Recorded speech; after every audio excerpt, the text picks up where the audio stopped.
Black Sheep, Native Tongues, solo artist, hip hop representative, family man. Black Sheep Dres, welcome to the library with Tim Einenkel. Thanks for joining me again. Thanks for having me, brother. Always. Okay, so when I used to work with Ice-T on his podcast, and one question he would ask a couple of people is that the hit, like you would have this huge hit, and of course, like with yours, the choice is yours, right? So the huge hit, and I think the first time, I've never asked you this, but what was the gift and maybe even the curse behind having that hit?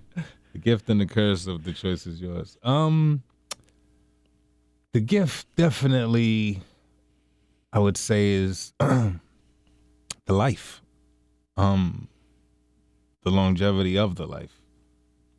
It appears that it's gonna supersede mine, you know, and that's beyond a blessing. That, you know, to know at this point in my life right now that, you know, my children will reap benefit of something that I've reaped benefit for you know, for decades at this point. You know, like that's insane to me. Like, right. You know, like that's a beautiful thing. I would also say the curse of it is probably as blatant. I would definitely say success has something to do with the diminishment of probably me and Long's relationship. You know, and you know, that doesn't feel good. You know, at some points in life, you know, you have to accept what it is, but at the same time, it doesn't necessarily make it feel any better. Right. You know what I'm saying? And you know, like, yeah, there's the gift and there's the curse. Did you go into the music? I mean, why did you go into it? Did you go in for like the fame, that hit? Was it really about the culture? I mean, was it for you more about the culture then, or have you kind of grown to more appreciate the culture now? I think I think music was always on the table for me. Like, I've won talent shows singing.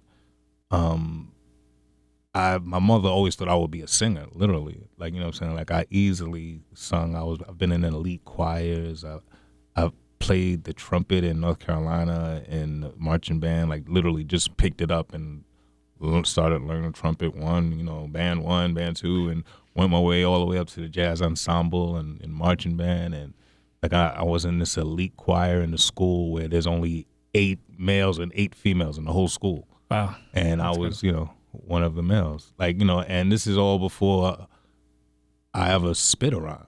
You know what I'm saying? Like, you know, so when hip hop really started speaking to me, I was already like musically adept. You know what I'm saying? Both my parents sung in bands at different points in their lives, and I was always privy to that. Like, I'm at rehearsals, I'm at shows, and I'm seeing musicians and musicianship, and me having the chorus and the band background and backbone was so advantageous when it came to arrangement, when it came to looking at, you know, the congruentness of a hook into a verse and a verse into a hook, you know what I'm saying? And, right. And even, you know, like trying to say something differently, it was always on the table for me. You know what I'm saying? And still is, I think. And I think, you know, the culture was life, you know, for better and for worse. You know, like, we walked it, you know what I'm saying? And maybe sometimes that's why it hurts, is because sometimes, you know, you have to understand, you know, like, we had to walk to the store and carry the bags home, as opposed to getting on a computer and having it brought to us. You know what I'm saying? And putting it in the cart in advance and then having it brought to you. You know what I'm saying? Yeah. And, you know, like, it's not to say that makes someone bitter, because I don't think bitter is the correct word. It's a different reality. Mm-hmm. You know what I'm saying? For both parties. And, you know, I'm blessed to be one of those that have been able to, you know, function in both worlds. Right. You know what I'm saying? And, you know, I think it's for us all to.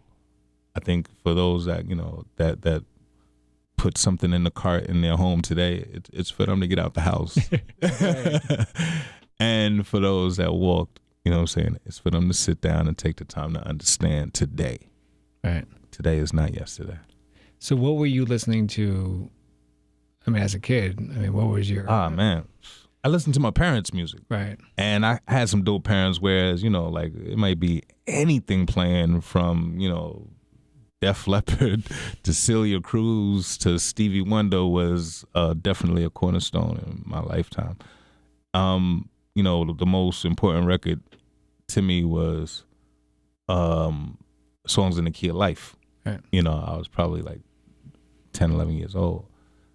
And I memorized every single song, every word, even though it was a song that's in Spanish and Swahili.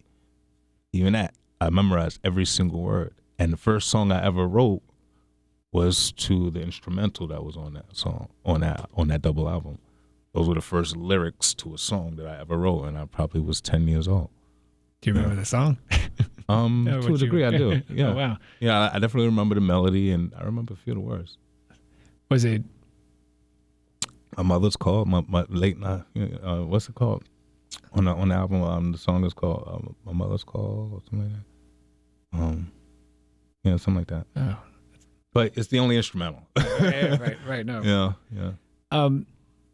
When you were growing up, I mean, you know, we have, or you always talk to artists about their influences, and usually an influence is, you know, someone that everyone has heard of, right? But was there like a local guy or local girl that like kind of was that MC that, you know, you kind of took to or thought of as kind of this genius or lyrical genius and never really, you know, they never really made it? Or was it people that we kind of just... There was a dope brother that cats haven't had the opportunity to hear, and that would have been the third black sheep. We had a friend named Stan, and every day it was his house that we went to. It was his equipment, you know what I'm saying, and his mics and whatnot in his crib. That, you know, literally every single day after school we went to Stan's house. That's where we met, and you know, so while we bullshitting around, we smoking our little weed, drinking our little 40s. And cutting, and you know, and rhyming, you know, and this is every day. Like, you know, while we're planning on whatever we're gonna do, this is what we did every day. You know what I'm saying? And his mom was mad cool, and Stan was dope. You know what I'm saying, on the cuts and rhymes, and you know, like we grew up fast. You know what I'm saying? Snatch props like the Flash, kept our mind tight and based our life on cash. And my dude, you know, he was about getting his paper, and it's a crazy story. All right. I told you about my troubles before my record came out, you know, yeah. kind of doing some dumb stuff. So I'm on Rikers Island. And my man Stan, he's in Carolina. And, you know, like, he's a straight street cat from Brooklyn. But, you know, we in high school. We just finished in high school. Right. You know, I'm up here. I get up in trouble and this and the other. So I'm dealing with what I'm dealing with. He's like, yo, I'm coming to see you. I'm going to come see you. I'm on Rikers. He's in North Carolina. I'm like, I bet. So I'm like, you know, like the next day or the day after, I know I'm getting a visit. You know what I'm saying? So, you know, from my man. So next day comes, nothing. The day after that, nothing. I don't hear nothing, you know what I'm saying? Yeah. I try to reach out, don't hear nothing, this and the other. The next day, morning, I go to chow. Hey, yo. I turn around. It's my dude, Stan. So I told you I'm going to come see you. Yo, long story short, he's getting out of his car. Paul getting in the seat. He drives up, getting out of his car. His shirt lifts up. He's got a gun in his waist. Detective sees the gun. Starts chasing him, you know. Like, he's like, fuck the car. He's hauling ass. Takes the gun and throws it while he's running. Cuts a corner, throws the gun. By the time the gun hits the ground, the detective's hitting the corner. The gun hits the ground and goes off. Oh. So now they shooting at Stan. Yo, man, yeah. So long story short, he came to see me. Right. And you know, it's unfortunate, you know what I'm saying, that he never got a chance to do what he should. Like, he's dope, you know what I'm saying, and it was his room, it was his equipment, you know, like he was the provider, you know what I'm saying, like he provided us something that to this day, you know, in a recording studio, raps our heart. Yeah, like, you know, like, like, you know, like, and a place to be creative. I mean, you know, it's like, and we were, man, like, we were, like, we used to study every DJ's cuts, you know what I'm saying, from Cash Money to, especially like Mixmaster Ice, who had the patent. Like, if you couldn't do that, you wasn't shit. Like, you know what I'm saying? like for real, like, you know, like everyone, man, like Jazzy Jeff, Beast. I mean, everyone, man, everyone. You know, and you know, we had a good appreciation for it when we finally did get with the natives. You know what I'm saying? And got the first thing we ever got the opportunity to do was DJ at Mars. You know what I'm saying? We were the weekly DJs at Mars every Tuesday. You know what I'm saying? We had our own floor because we rock shit. Like, you know, like, we definitely were doing our thing. And, you know, and even me and Long have two distinctively different DJ styles. You know what I'm saying? But I think that played well for the night. You know, like, it was a good time, man. We had a good time. And we were well versed in our ability. Right. Even before, like there was no nervousness. Like, you know, like, we were amongst the natives, and they kind of even supported and helped us polish, and it still goes on to this day. Like, you know what I'm saying? Like, I think I've only grown as an artist for 20 some odd years. You know what I'm saying? Yeah. And, you know, that's amazing within itself as well. It's like my 10th grade teacher used to say, a good student never stops learning. Yeah, real talk. You know, I mean, you gotta always be open to it.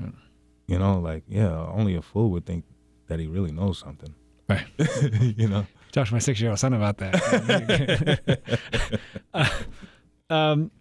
Talk to me about a Delicious vinyl and the significance of Delicious vinyl and Black Sheep. Delicious vinyl? Yeah. I mean, brand new heavies, you know, and I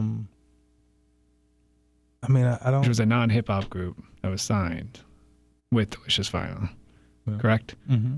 Yeah. I mean, but they were funky, man. Like, you know what I'm saying? Like, and I think it was prudent of them to sign them because, you know, like there were bands that were sampled. Right. You know, that made dope hip hop music, you know what I'm saying? And all of that existed in them.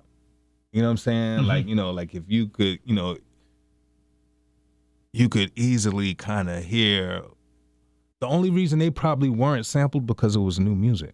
Yeah. You know what I'm saying?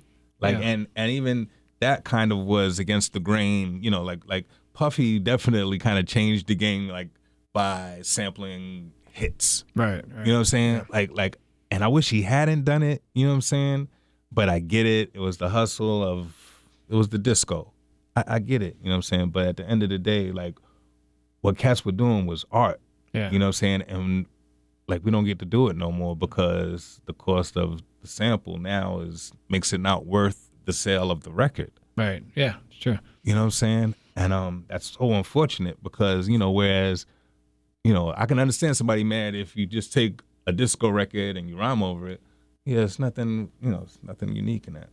But we were taking these little, you know, like if you hear the bass line to The Choice Is Yours Revisited, it's in the midst of, you know,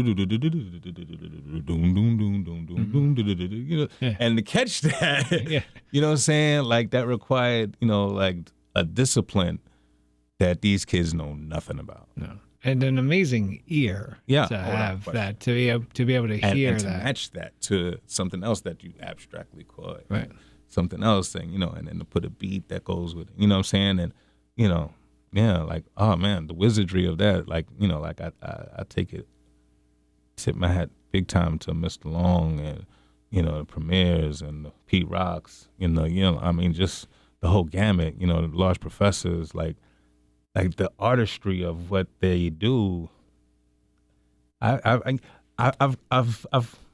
got some beats coming out this year. Probably I'm doing a deal with Slice of Spice. Mm-hmm. And like I used to do a little producing back then as well. So I've got a bunch of unreleased beats and stuff like that I'm gonna try to bring to them. And some of it is straight dope just because of what I felt. Right. But I'm a student of these cats, you know what I'm saying? Like even then, like that wasn't my passion, you know what I'm saying?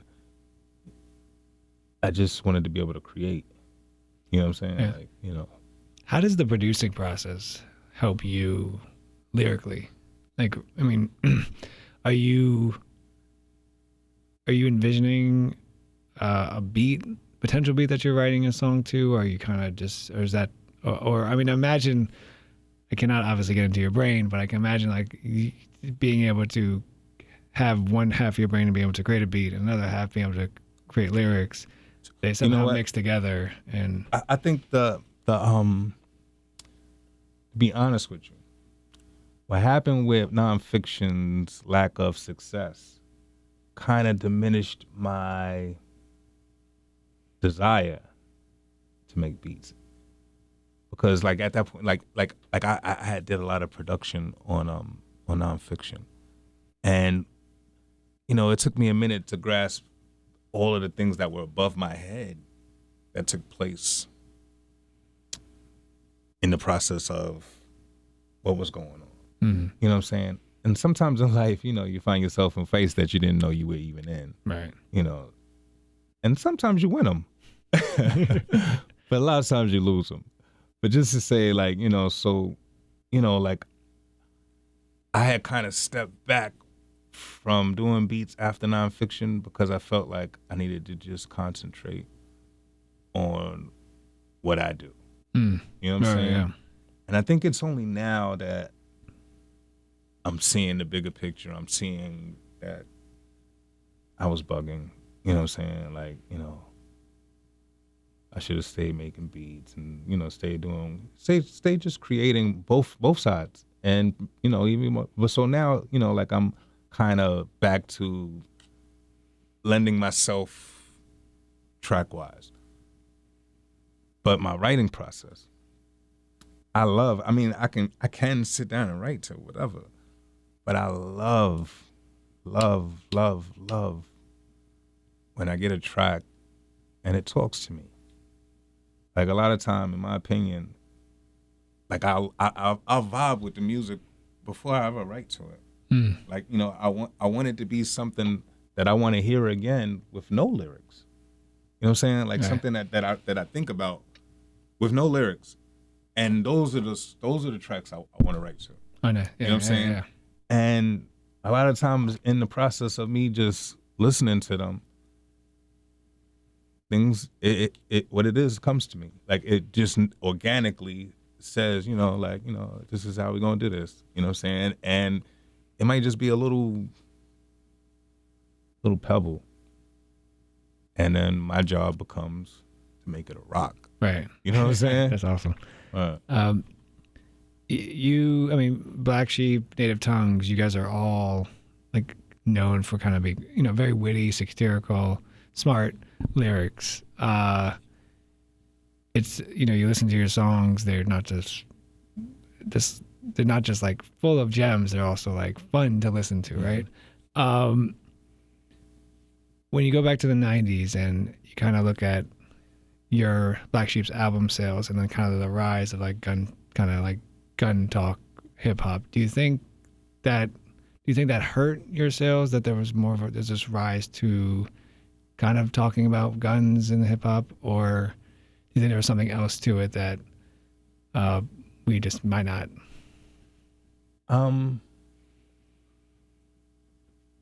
We fell for the okie doke. We allowed powers that be to dictate power to the powerful. Right. Like, yeah, I get that, there's realism that made those records palatable and rationalized what was happening. But what was happening needed to be offset with other things that were happening. Right. And once we allowed that to be the only store on the block, it got franchised, got syndicated, and now nothing else is happening. Right. And in my opinion, and I've said it before, like, we played into big business. Rather, we got played by big business. With the privatization of prisons, and I stand by this for the rest of my life. Whose children are they going to put in these prisons? Mm. The prisons are full. The prisons are on the stock market. The prisons are big business to the degree of pharmaceuticals. Mm. Whose children are going to go into these prisons? Ours. Mm. How are we going to get our children into these prisons? Well, what do? Listen to this. Well, let's structure this to do what we needed to do. Let's remove any glimpse of anything that might tell them otherwise. And let's push the agenda. Let's make the community numb to what it is so it doesn't even bother them anymore. Right. That it becomes reality. And now the shit that I'm talking about is almost like a fairy tale. It's almost like a pipe dream. Right. But it was just as prevalent at one point in time in our lifetime. So, you know, like, that's why Native Tongue Fest is so important, because it's an opportunity for the people to support something that offsets that. And that's important. You know, like, I get that. I like that. I love that. I'm of that. A long time ago, I wrote down something, I guess maybe it was to myself. I put it in a record, but it definitely was to myself. Like, yeah, you know, if you want to call me a nigga, all right, I'm a nigga, but I'm so much more. You know what I'm saying? Like, if that's, you know, how someone's going to identify me as a black man, you know, like, my brothers identify me as. Right. You know what I'm saying? Like, you know, so I get it. But I'm so much more. You know what I'm saying? So when you allow that to be the only thing that they're going to allow us to be, there's a big problem. Like, it's the same thing that's going on with our government. You know what I'm saying? Like, they're trying to control the narrative to the degree that reality doesn't exist. Mm. They want to sell the fable and pass it off as history. You can't do that. Right. You can't allow that to be done. And you got to make noise against that. And, like, you know what? Honestly, like, you know, like, not even to get on no, you know, down shit like that. Like, when I came out as an artist 27, 28 years ago, I looked at it as an opportunity to put shit there that wasn't there. Right. That's how I look at it today. Like, this is the perfect time to be dope. Right. Right. This is the perfect time to be dope. perfect time to speak to it. Perfect time to blow everybody the fuck out the water with that bullshit. And not even aggressively. Just intelligently. Just logistically. Just lovingly. You know what I'm saying? Like, those are the artists that are on the under right now. You know what I'm saying? Like, you know, everybody's done bought everything there is to buy. Everybody's done shot everything there is to shoot. Unless you got a fucking MX missile, it's been done. You know what I'm saying? Like, yo. So now where do we go? And I'm very proud of my brothers, Myson, Chi, because they experienced something and they're standing against it in a way that cats hadn't. You know, cats hadn't done that. And not that they didn't feel that, but once they got the platform, they didn't use it as such. And I'm real proud of them. You know what I'm saying? Like sometimes you have to fall flat on your face to know where to stand. You know what I'm saying? Yeah. And I can attest to that myself. You know, like, and even moving forward, like, ain't no way in the world Donald Trump's gonna be the president in 2020. Not with hip hop alive. Right. Hell no. There's no way in the world. It's impossible. I personally will be releasing a 2020 live version of The Choice Is Yours just so I could pull him and throw him away. Just so I could do that. There's no way in the world hip-hop will allow Donald Trump to be president in 2020. You're welcome, America. It's not going to happen. Right. It's not. It's absolutely not. There's no way that hip-hop will allow that to happen. And that's how powerful hip-hop is. And I say that not blinking. I have no doubt he won't be president in 2020. You know what I'm saying? And even where a Democrat's voice might fail to call him on his bullshit, hip-hop won't. We about to get busy. I promise you. There's no way in the world. Do you think he's going to get that? To that point. And he's a clown. Yeah. Like, you know, like New Yorkers know he's going to. And, you know, like something I don't think people speak to, but I'm glad this is a platform to speak to. You know, this clown took out a full-page ad against the Central Park Five? Yeah, a full-page ad to condemn 5 black boys that were innocent? And you never even apologized. Like, fuck him. You know what I'm saying? Like that's who we know him to be. Like, he's a clown. Been a clown. He surprised himself by winning. He didn't want to win. Yeah. You know what I'm saying? And now that, you know, I'm shocked America let him get as long a run as he's gotten.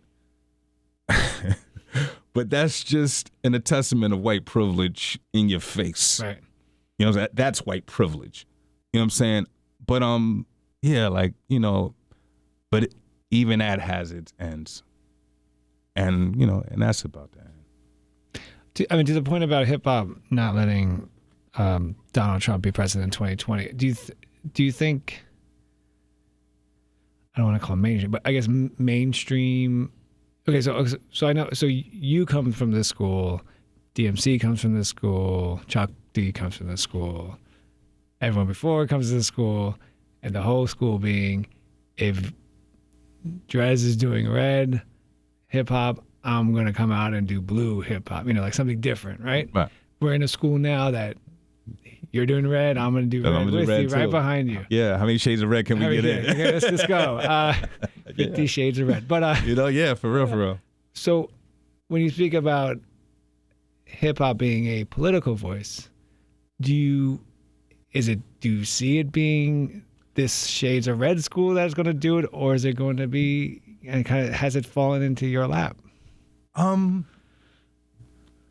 I am of the school that the spark needs to just be fly. Like, you know, like this Native Tongue Fest to me is like, is like seeds that are finally breaking the ground. Now, what we do from here will dictate how we grow, how this tree grows. You know what I'm saying? It's finally broken the surface. And then, yeah, it might not be every single branch to this tree, but that makes next year that much better. Mm-hmm. That makes 2 years that much better. Like, that makes us even being able to see it in our lifetime that much more important.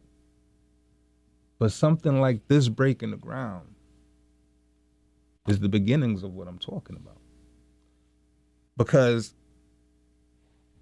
if we have a common theme moving forward, that's hip hop. Hip hop flipped backwards is people. You know what I'm saying? So we talking to the people, the like-minded people globally.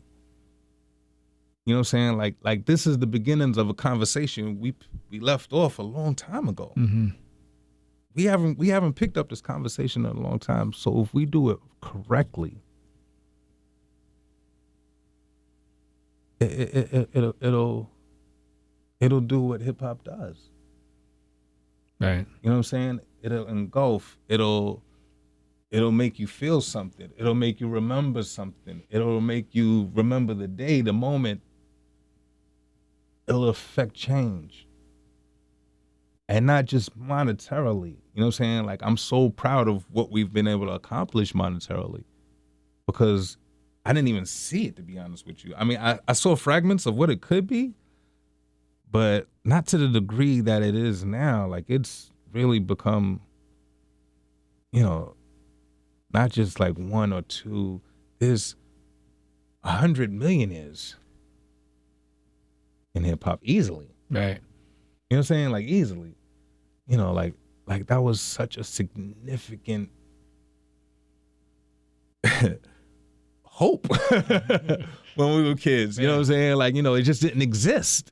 You know what I'm saying? It didn't exist. You know, just Russell maybe, and, you know, maybe some of his staff or whatever label heads. Right. You know, maybe a LL. Maybe LL might have been one of the first millionaires off of hip hop music. Definitely Run DMC. But, you know, but even then, like, I think more of it was probably hype than reality. You know what I'm saying? Like, cats weren't able to affect change like they can now. Cats have hundreds of millions of dollars. And, you know, I get it. You know, like, it's mine. But I wish cats would portion something to affect change. Right. You know what I'm saying? Like, just portion something to affect change. You know what I'm saying? And I ain't telling you what to do or how to do it. You know, and keep yours. I'm happy for you. But take a nickel of that and throw it at something that's going to make a difference that's bigger than your ego. You know what I'm saying? Right. Like that has nothing to do with you being whoever. Because, you know, I don't want to step on nobody's, you know, gold-plated anythings. You know what I'm saying? But I would like to say that to everybody, like, you know, because I can't wait to do it. You know what I'm saying? Right. Like I can't, like, I think God, like, kind of intended me to kind of get paper later. I feel like I'm a late bloomer. I always feel like I'm a late bloomer. And I'm so glad, like, I never got real paper. Like, I've always been comfortable and I've made, you know, I've had some good years. And even at the peak of Choice Is Yours, I think that was like maybe what Lauryn Hill charges for one show. like, you know what I'm saying? Like, wow. Like, that was my year at the peak. Like, you know, and not to show, you know, God bless Lauren. Like, you know, like, that you can command shit like that is amazing. Right. But I've never had paper. But I've always felt like it's for me to have paper. And I'm so glad I didn't have it early. I think it's for me to have it later. Because I think it's for me to do something that's bigger than me, man. Like, if all you could show me is money, then you ain't got nothing to show me. Right. You know what I'm saying? Like, it's time to make purchases of character and to affect change and to affect truth. And you know what I'm saying? And for kids to see themselves in one another. I'm working on something right now. And this blew me away. I'm about to write a commencement speech for someone that's getting their honorary doctorate. Wow. University of Idaho or Iowa. Not sure right this second. But it's a brother. And he asked me to write a speech. Just the fact that he thought that I was qualified to write his speech, number one, is like, I'm blown away. And I said, yeah, you know, like, because I've never done anything like that before. So I've been giving it thought as to how I'm going to address it and how I'm going to attack it. And he let me know that, you know, he's one of a handful of brothers, and he's going to be speaking to literally a few thousand people that aren't. You know what I'm saying? And he wants to be able to say something that they take away. That's going to make a difference. Even give them an awareness that they might not have had. And that's a nice way of saying that it's not necessarily your fault. Mm. You know what I'm saying? Like, you know, sometimes if you're not aware of something, you're not aware of how your actions affect or how your lack of actions affect. So he wants to create this awareness that everyone takes away that says something that he needs to be said. And I have to write that, you know? So, you know, I've given that, but it's like a song. Right. You know what I'm saying? And I guess I'll tell y'all about it, because a part of me is like, you know, like, do I tell y'all about it? Because I'm in the process of putting it together. I haven't done it yet, but it's all good because I think it's something that needs to be said on a bigger level. And what I'm going to do is this. Imagine a world, and this is going to come through in this speech. Imagine a world where everyone's color, no matter who your parents are, no matter what color your parents are, is random. Every birth is random. The whole spectrum of culture. Whatever two cultures of parent are, black, white, might make it Chinese, Spanish, Russian, whatever. But each child is random. So your brothers and sisters don't look like each other. Random. Every single birth is random. Now imagine that world. Now, what I'm doing right now is having him tell me his story and the significant people in his story. But I'm putting them in this world. Mm-hmm. So you don't know what color they are right now. So I'm going to tell his story in this world. All the way up to the place where he's giving that speech. Then he's going to pose a question to the entire crowd. All the people that I pointed out that helped me, what color do you think they were? The answer is, it doesn't matter. Right. And in closing, don't judge your brother by the color of his skin.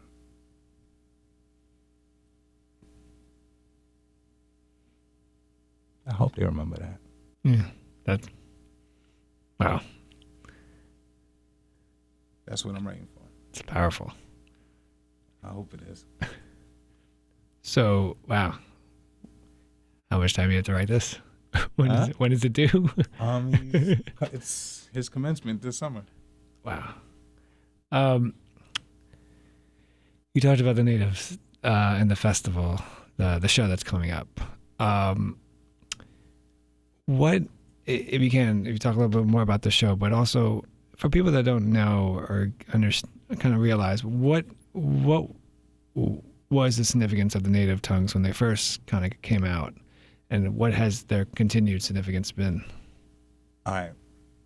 It's kind of cool because I think like I was like one of the last ones in that Native Dawg, you know what I'm saying? So when I met everybody, like I was already the biggest Native fan, you know what I'm saying? And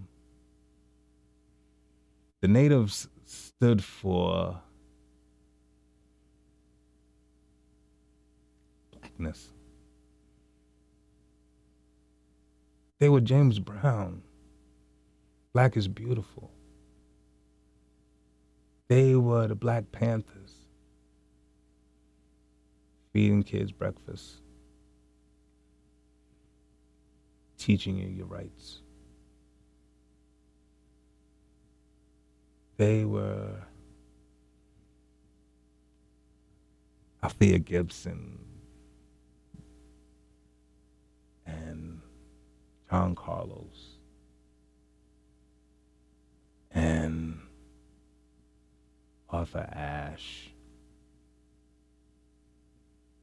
and Muhammad Ali. They stood with us. Native tongues made being you the coolest thing you could be. They were about empowerment. They were about learning.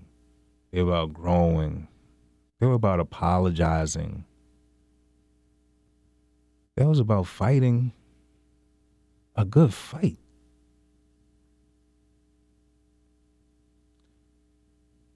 And for a lot of years, I've been really hurt because we fell for the okie doke too. We got to a place where individually we were okay.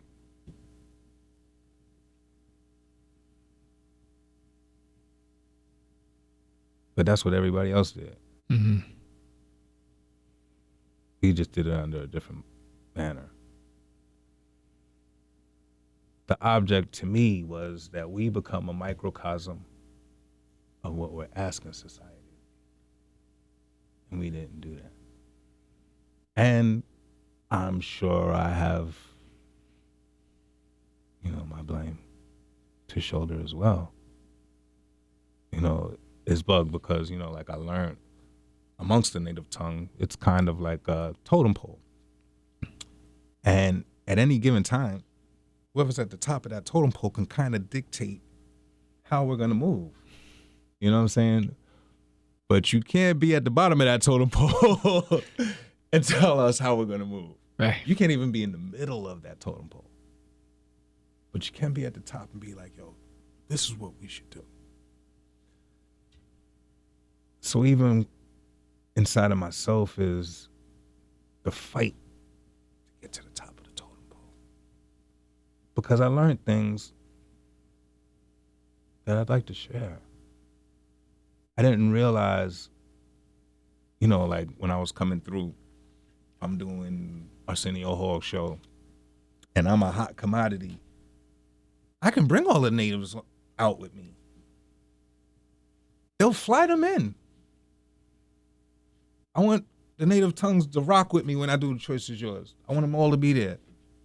That's going to be the crowd scene. Yeah. Like I didn't, like there's things today that these goofy kids do that will bring all of the wrong things for way too much money. Right. We had an opportunity to bring some of the right things for a little bit of money, and we didn't do it because we didn't know how powerful we really were. We didn't know what we were capable of. We were just glad to be in the room. So it's only now that I see in some of the things that, like, and not to say that that's would have been the end all that I got, my friends. Nah, but there's just buttons that could have been pushed. There's envelopes that could have been, like really, really, like, like, all right, Nike, you want me to do this? All right, well, I need you to, put this money into this community center. You know what I'm saying? Or you want me to do this? All right, cool, I'll do that. But a portion of what we're doing needs to go to da-da-da. And I'm totally down to do that. But we got to commit something to, you know what I'm saying? Right. And these are the things that we just were blind to. But we don't have to be blind to anymore. And they don't even care. Word. It's just if we do. So that's the things that, I want to do today. Yeah, I'm trying to get my paper. I'm trying to be comfortable and want my kids to go to school and, all that shit too. And, yeah. But College is expensive. oh, yeah, all the above. But, you know what I'm saying? But at the end of the day, like, I don't feel the need to own an island. You know what I'm saying? Like, that's never been my idea of success. Like, who the fuck wants to have an island and probably be the only person? You know what I'm saying? Like you just lost. You know what I'm saying? Like, nah, let's just change the world, man. And that's what Native Tongue is. Native Tongue has the ability to be a microcosm of the change that we want to affect. And now that we have children, we see plainly you can only lead by example. You know what I'm saying? Like, saying it just really doesn't cut it. You really have to walk it. And sometimes that's painful and hard, and you have to try again, or you have to reroute, or, you got to figure it out.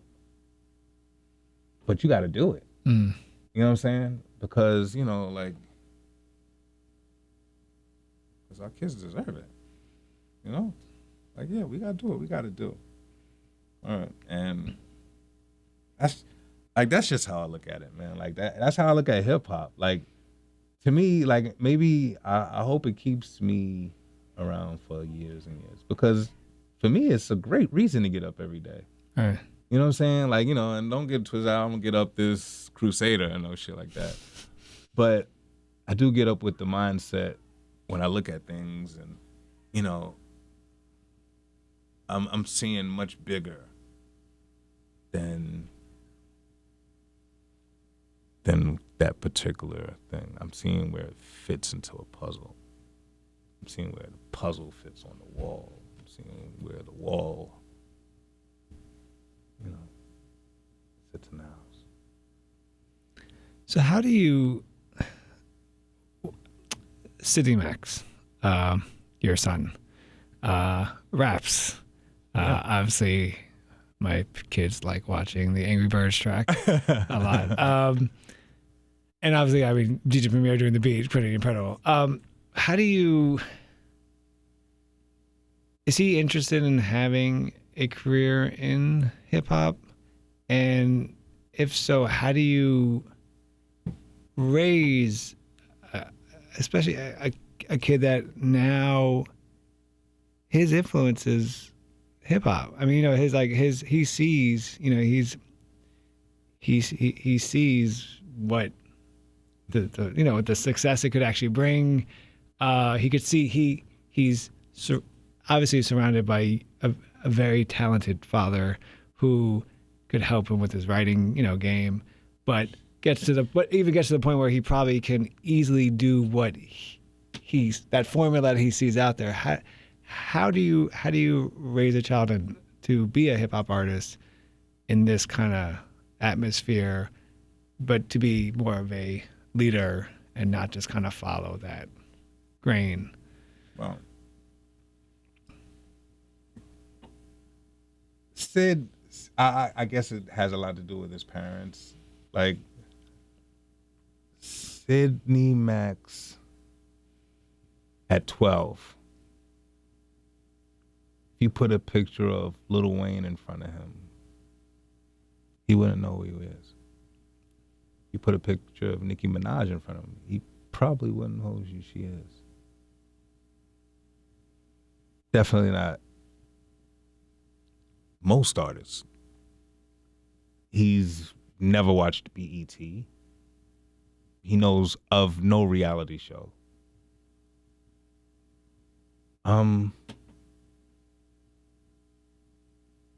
He knows who Showbiz is. He knows who DJ Premier is. He knows who Sadat is. He knows who Jarobi is. He knows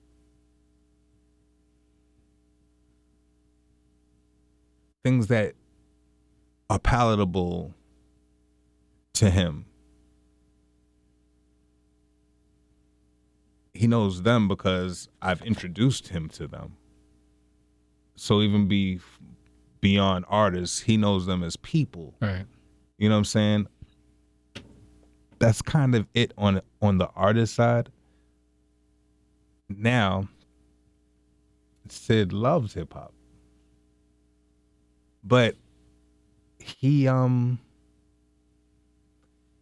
hears what I play for him.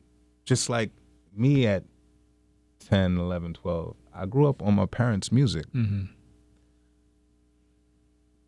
When he goes to find something to listen to, it's usually the music behind a game. Like he's intrigued by a variety of things that I never would have thought he, like totally be into. He literally knows the titles of these, really mechanical sounding this, like, he knows who made it and this, that, and the other, like, he's thorough to that degree. And the rap that he does take to is kind of game based. Okay. You know what I'm saying? Like he's much more in tune with gaming, and even gaming, he only gets that on the weekends. Like, you know what I'm saying? Like he's a 12-year-old boy, and like we don't really allow the world to take that from him. You know what I'm saying? Yeah, that's awesome. Yeah. Yeah, like, because it's the only one he's gonna get. Especially, I guess maybe just my upbringing. I snatched my first pocketbook at 11 years old. I grew up with much older cats. At 10 years old, now I was 10 or 11. I left Astoria Projects with my friend who was 12 or 13 to go get his little brother in Brooklyn. On a train. My mother didn't even know where I went. When I came back, at dusk. Imagine you're 11-year-old. I know, yeah. That would You know what I'm having saying? a heart attack right there. Right. She's crying, and after she hugged the shit out, she beat the shit out of me. But I can't imagine, my kid going through. So, it was so important to me that he had a childhood. Like a lot happened in my life that I don't really, delve into as far as, just the reality of, the street and of the world. But I borrow from in writing. Right. Like, I don't have to tell you verbatim what happened for you to know I went through shit. For you to know I touched the same block he touched. Oh yeah, I got a couple of dollars over that way too. Or, oh yeah, I bumped my head just like everybody bumps their head. I bumped mine too. You know what I'm saying? Mm-hmm. But I don't have to tell you for you to feel that. And that's what Sid is. Sid is gonna be that. Sid is gonna be that kid where, and he already sees it because I explained it to him that there's a lot of ways to say something. You know what I'm saying? And sometimes, you don't have to say it overtly. Mm-hmm. You don't have to be blatantly anything. You know what I'm saying? You can very coyly, very slyly get your point across. Logistics will always win. Right. You know what I'm saying? be honest, be true to yourself. Like I'm trying to make sure he's got a foundation of just strong characteristics that matter. You know, he'll be able to figure all that other stuff out, I think. You know, and on top of this, what's dope to announce as well is Sid has a project that we're about to put together. What? Wow. And great. It's awesome. what's crazy about it is that it's with the grandson of Showbiz.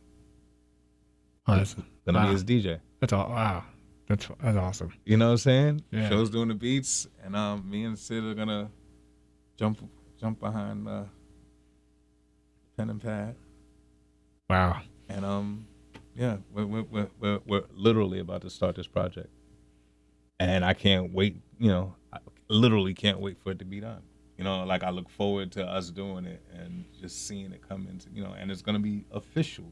You know, like Showbiz is doing, like, Yeah, I'm so happy, yeah. like, you know what I'm saying, like, you know, and Sid's amped about it. You know, me and him were talking about song titles, and we're talking about, you know, just different little ways to kind of flip little hooks. Like we're already building before we even get to the music of it. We're talking about concepts, and you know, there's a couple of song titles that he already kind of threw at me, and I'm like, I see you, you know, like you know, like, and he's a sharp kid, like he's amazingly sharp, and you know, like like these are the things that are really just, man, it's life for me, man. Like, you know, like, and that it might be successful is cool.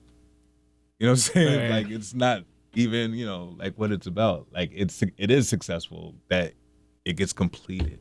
Mm-hmm. You know what I'm saying?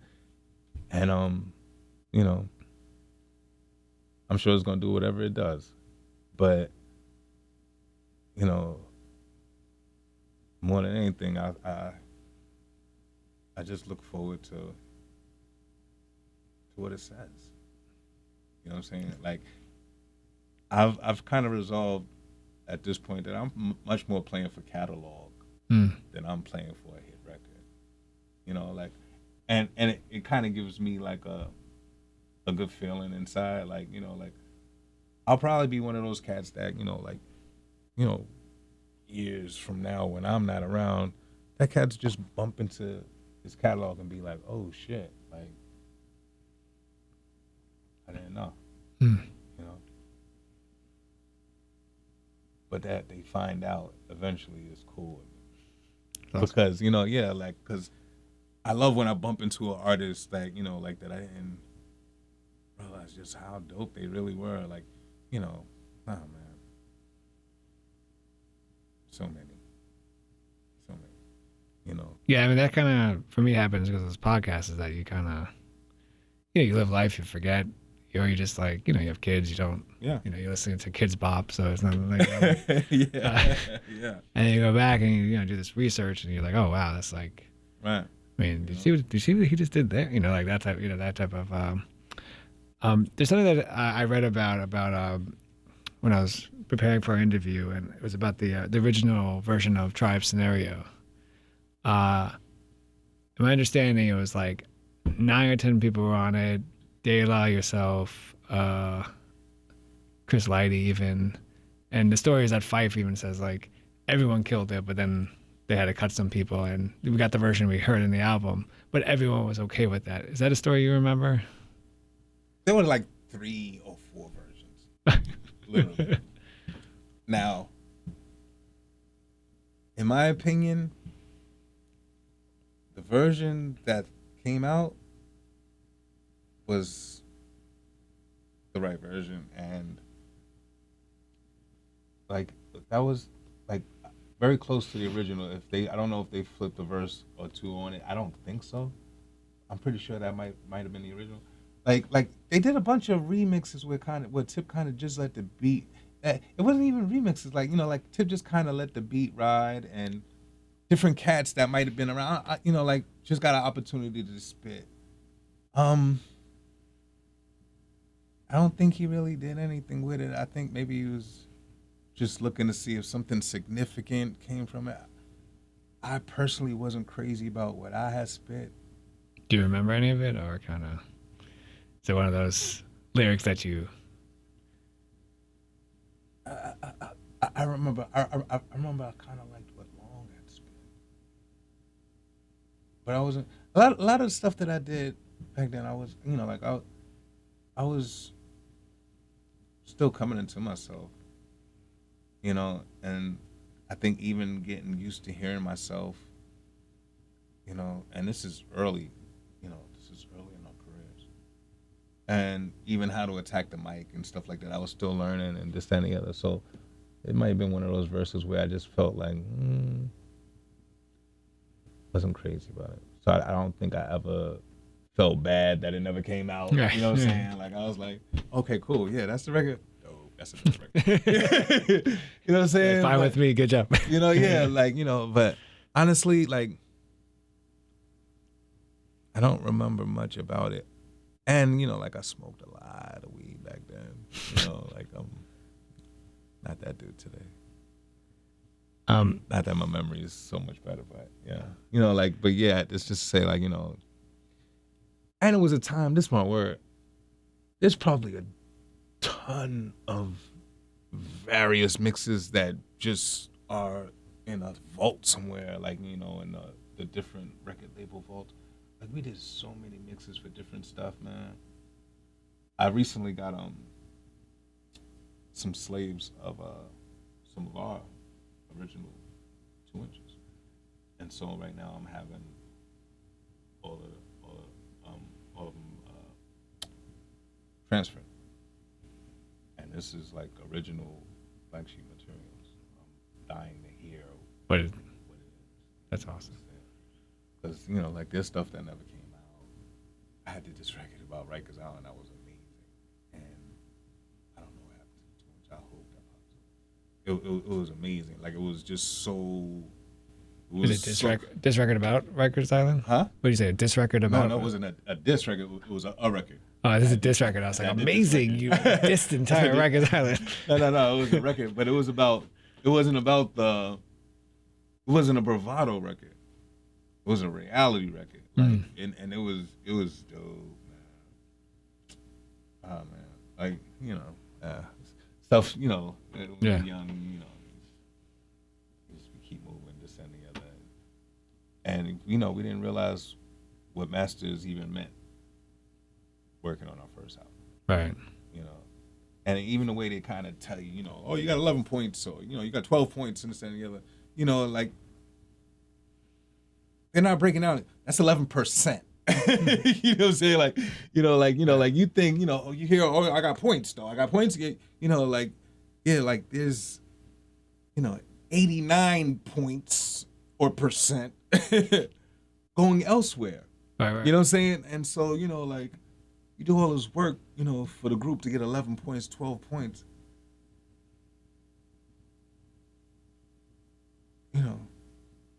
That's that De La math, they making, 10 cents off the dollar. Right. You know what I'm saying? And, like, that's the game. That's the game. When you're young, oh, yeah, we're going to give you 12 points, 11 points. Sign here. That doesn't sound like percent. Right. Like, something just simple as that, makes the playing field uneven. Right. You know what I'm saying? It's an uneven line now. You know what I'm saying? But you're none the wiser, because now you're asking someone to break down, okay, what's that breakdown to? And it is what it is. You know what I'm saying? Like, it's 11%. You know what I'm saying? Like, you don't even need to ask anyone. Right. You know what I'm saying? But you're looking for someone to convert it. So how much, what's that mean? Yeah. What's the math? What's the algebra going on? What's going on? That means some Vaseline. You're gonna need that. And these are the things, these are the changes that we need to affect. These are the realities that we at least need to speak to. Like, I wasn't one of those guys I never felt like I had to make you small for me to be big. And I'm proud of that. So. A track that I really like, that I continuously play, is Peace Phife. off of your Tortured Souls project. Features Red Alert, Chi Ali, Sadat X. It's your tribute, obviously, to the great late Phife Dawg. You knew Phife, you collaborated with him. What do you remember most about him? But what did you learn as an artist? Kind of what's that one thing that stands out that you learned from Phife as an artist?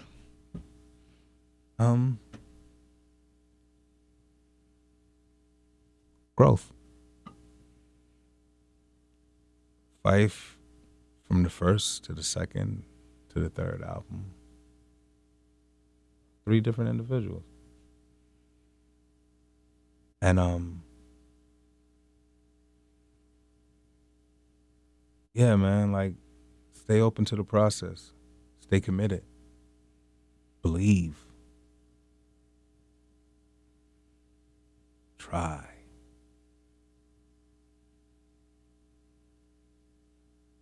Trust, truth. Phife had a moral compass that I didn't really see or care to see when I was really young around him. Because I guess I was really young around him and, a little dumb around him.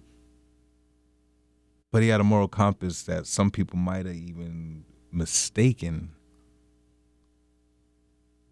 as something else. But it was a real strength. And set an example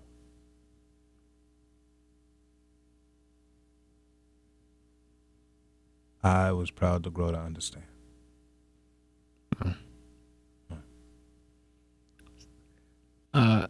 Another artist you've collaborated with and worked with is Chi Ali, who I keep, because I follow him on Instagram. It's weird to say that. Yeah, I see a documentary is coming. Yes, it's amazing. Yo, oh my goodness. Soon to be released.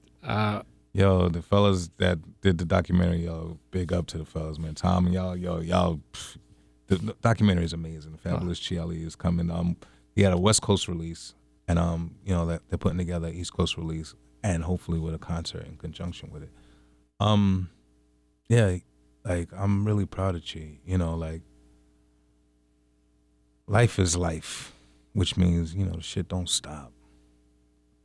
But for him, it started again. And awesome. That's what's up. What's what do you think the significance of the Chi Ali story is for not just hip hop, but just for us to know?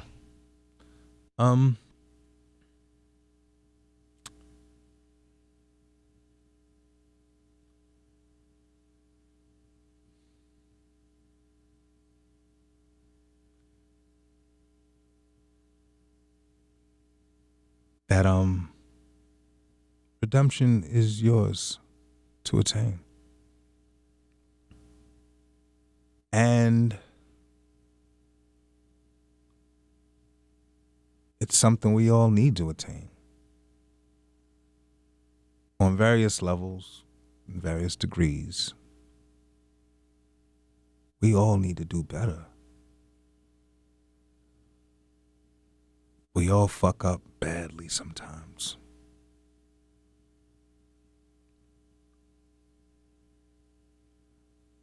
But we all have the ability to be honest with ourselves and with those that matter to us, and to fix that, to redeem our walk. And I don't even say that in a spiritual or religious way. I say that in a way of just being people. You know what I'm saying? Like, like, one of the things I learned in life is, like, like, we have all of these things set up, men this, women this, and, let alone colors and sexuality and all that bullshit. But I'm growing to find it's all bullshit. People do shit that people do, for better and for worse. Doesn't mean anything if you got a dick, if you got titties. People do shit that people do, Right. for better and for worse. Across the board. And like we all got to accept each other on those terms. You know, that we're all people. And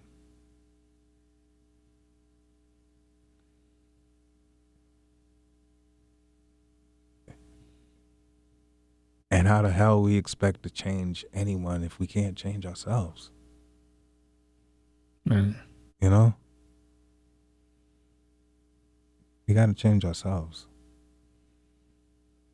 And stop letting, you know, society dictate reality. Because society is not reality. You know what I'm saying? Right. Like these cats, they giving it to us all wrong. And some of us are feeding it to our kids. We need to redeem ourselves. We need to fix this. This is not right. This is not who we are. This is not who we're supposed to be.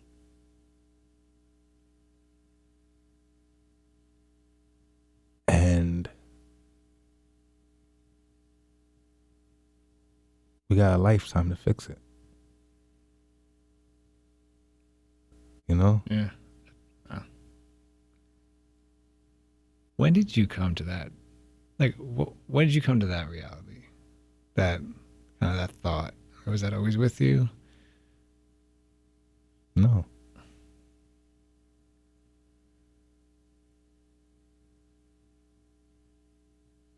This is. Just is. Yeah.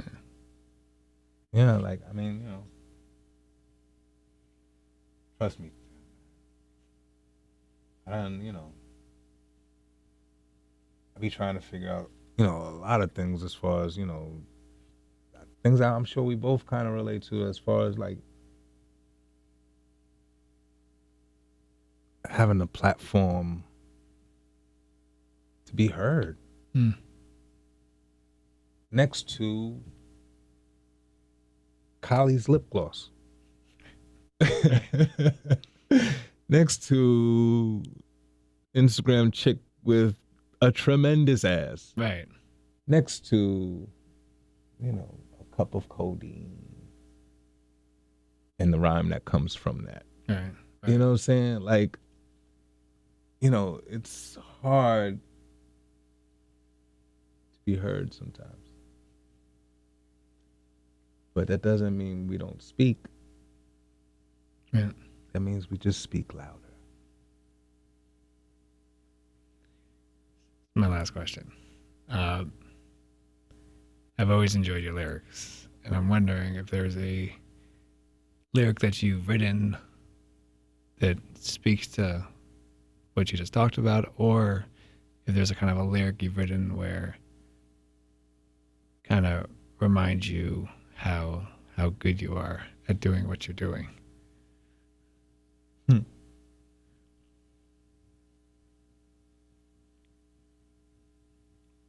I once wrote, for you to say I'm nice is just repeating.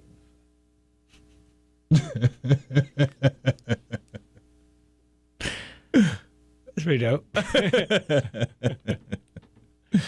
I feel like I'm a master chef at this point. I'm, 5th degree black belt. I'm a professor. I'm your ballet teacher. The composer.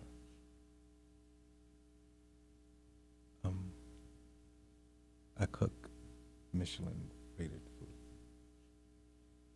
for the world to taste. Awesome. the legendary Black Sheep Dres. As always, thank you so much for being in the library with Tim Einenkel. Thanks for having me, brother. Definitely appreciate this, man. Always. Cool. Thanks for doing this again, man. No doubt.